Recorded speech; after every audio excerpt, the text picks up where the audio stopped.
বিধানসভা নির্বাচনে কোনো রাজনৈতিক দল একক সংখ্যাগরিষ্ঠতা পাবে না, না বিজেপি পারবে না টিএমসি পারবে। 100-র বেশি আসন নিয়ে আমরা বিধানসভায় যাব, উপমুখ্যমন্ত্রীর দাবি জানাবো। মালদায় সাংবাদিক সম্মেলনে দাবি জনতা উন্নয়ন পার্টির চেয়ারম্যান হুমায়ুন কবিরের। অ্যাডজুডিকেশন তালিকায় থাকা ভোটারদের নাম তালিকায় অন্তর্ভুক্ত করার দাবিতে মালদায় জেলা শাসকের দপ্তরে ডেপুটেশন দেয় জনতা উন্নয়ন পার্টি। এই কর্মসূচিতে উপস্থিত ছিলেন হুমায়ুন কবির। হুমায়ুন আশঙ্কা প্রকাশ করে বলেন, তার কাছে প্রমাণ আছে অ্যাডজুডিকেশন তালিকায় থাকা 30% মানুষের নাম ট্রাইব্যুনালে পাঠানো হবে।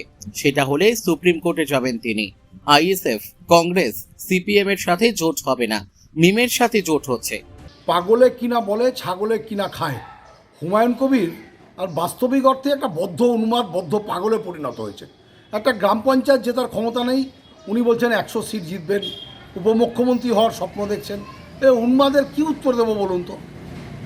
হুমায়ুন কবিরকে বরঞ্চ আমরা একটা কথা বলতে চাই, আপনি পারলে সামনের বার গ্রাম পঞ্চায়েত জিতে দেখাবেন।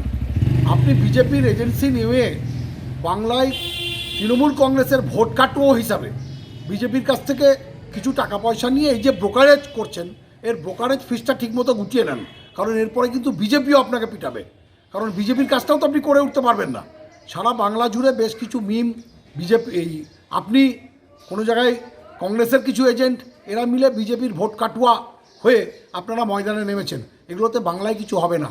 বাংলার মানুষ মমতা বন্দ্যোপাধ্যায়কে তাদের বিশ্বাস করে। বাংলার মানুষের অত্যন্ত প্রহরীর নাম মমতা বন্দ্যোপাধ্যায়। যেভাবে বিজেপি এসআইআর নামক চক্রান্তকে আরোপ করে বাংলার মানুষের নাম ভোটাধিকার থেকে কেড়ে নিতে চেয়েছিল, বাংলার মুখ্যমন্ত্রী সুপ্রিম কোর্টের দরবার থেকে রাজপথে যেভাবে লড়াই করেছেন, বাংলার মানুষ সুখে দুঃখে সবসময় যেমন কন্যাশ্রীর পক্ষে, লক্ষ্মীর ভাণ্ডারের পক্ষে ছিল, আগামীতেও 26-এ বিজেপির মুখে ঝামা ঘষে আর আপনাদের মতো ভোট কাটুয়াদের মুখে ঝামা ঘষে বাংলা থেকে বিদায় করবে। শুধু সময়ের অপেক্ষা।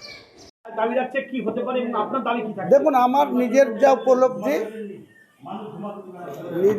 উপলব্ধি তাতে পশ্চিমবাংলার যে নির্বাচন আসন্ন 18তম বিধানসভা, সেই নির্বাচনে হ্যাং অ্যাসেম্বলি হবে। কেউ পূর্ণ গরিষ্ঠতা অর্জন করতে পারবে না, কোনো রাজনৈতিক দল, না বিজেপি পারবে, না শাসক দল টিএমসি পারবে। সেক্ষেত্রে আমরা একটা উল্লেখযোগ্য সিট নিয়ে পশ্চিমবাংলার বিধানসভায় পা দেব এবং আমরা পরিষদীয় নবনির্বাচিত বিধায়কদের নিয়ে পরিষদীয় মিটিং ডেকে আমরা বাংলার উন্নয়নকে গুরুত্ব দিয়ে, বাংলার মানুষের স্বার্থে গুরুত্ব দিয়ে আমরা সরকারে অংশগ্রহণ করব। সেক্ষেত্রে নিশ্চয়ই আমরা 100-এর উপর সিট যখন নিয়ে যাব, তখন নিশ্চয়ই সিএম না হলেও ডেপুটি সিএম আমাদের দাবি করব। এটা পরিষ্কার কথা। নিশ্চয়ই আমার দলের আমি নেতৃত্ব দিচ্ছি, আমার পরিষদীয় বিধায়করা আমার জন্যই তো আমাকে লিডারশিপ দেওয়ার নেতৃত্ব দেবে, আমার যারা নবনির্বাচিত বিধায়ক হবে। তো সেক্ষেত্রে আমি ডিমান্ড করব না, কে ডিমান্ড করবে? মালদা থেকে পরিতোষ সরকারের রিপোর্ট, পুলিশ নিউজ।